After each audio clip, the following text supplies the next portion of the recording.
Sur Instagram, la femme d'Hugo Lloris a affirmé que les urgences de la polyclinique de Saint-Jean à Cagnes-sur-Mer ont refusé de la soigner vendredi dernier. Ces accusations ont été démenties par l'hôpital. Marine Lloris, compagne du footballeur Hugo Lloris, qui a récemment pris sa retraite internationale, a affirmé sur Instagram s'être vue refuser des soins dans une clinique du sud de la France.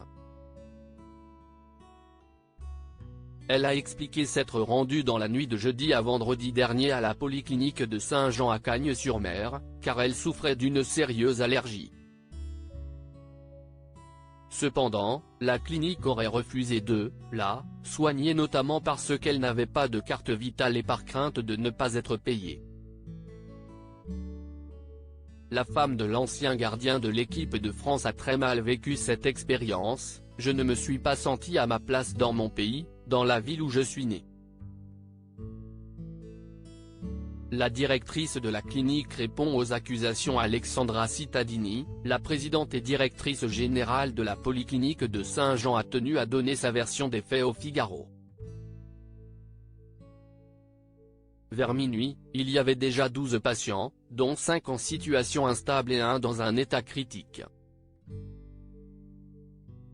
On a indiqué à Madame Lloris qu'elle ne pourrait pas être prise en charge immédiatement, et celle-ci n'a pas souhaité attendre.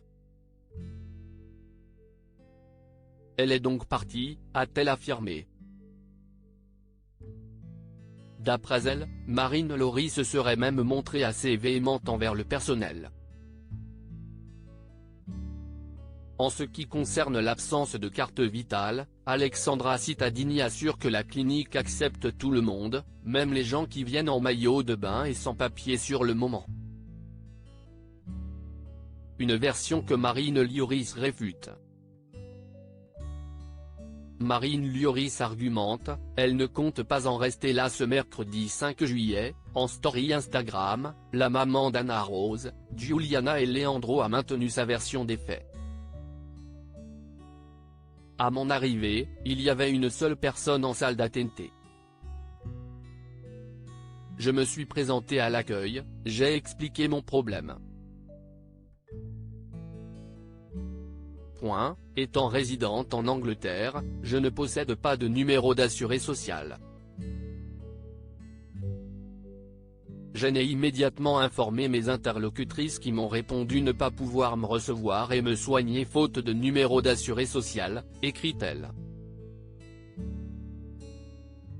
Marine Lloris affirme ne jamais avoir été vue par le personnel hospitalier et ne pas avoir décliné son identité.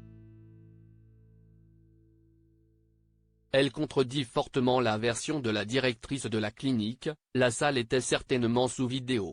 Les images ne laisseraient pas place au doute, je n'ai pas été considérée et je n'ai pas été vue par qui que ce soit qui aurait jugé mon état de santé. Qu'il y ait un manquement dans le process de gestion de l'arrivée des malades est une chose, que la direction de la clinique m'attaque personnellement et remette en doute ma parole pour le justifier est aussi grave qu'indigne.